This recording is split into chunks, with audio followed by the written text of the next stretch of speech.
Mon assureur me propose de prendre une assurance garantie accident de la vie, mais ça consiste en quoi? Merci. L'assurance garantie accident de la vie sert à vous couvrir ainsi que votre famille en cas d'accident de la vie courante, survenu chez vous ou au cours de vos loisirs. Elle intervient par exemple si vous êtes gravement blessé à la suite d'une chute, d'une brûlure ou d'une intoxication. Si vous vous coupez avec un taille-huée ou si vous chutez d'un escabeau et que vous avez des séquelles importantes, l'assurance garantie accident de la vie peut intervenir. Les principales garanties couvertes sont l'incapacité temporaire ou totale de travail, l'invalidité ou le décès. Le contrat peut être souscrit pour vous seul ou pour votre famille.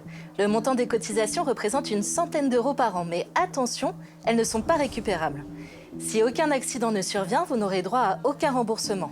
L'assurance garantie accident de la vie est un contrat qui comporte de nombreuses exclusions, des limites de garantie et des plafonds.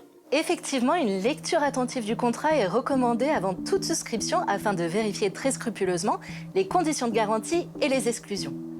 Par exemple, certaines activités comme les sports risqués sont souvent exclues et si vous avez plus de 65 ans, certaines garanties peuvent diminuer. Gardez en tête que ce type d'assurance ne couvre pas les accidents de voiture ou de travail et ceux consécutifs à une maladie, car ils engagent d'autres mécanismes de protection.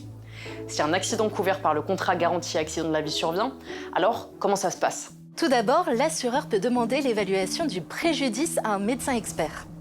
Une fois l'indemnité déterminée sur la base de cette expertise, elle est versée en complément des prestations de la sécurité sociale et des assurances santé et/ou prévoyance.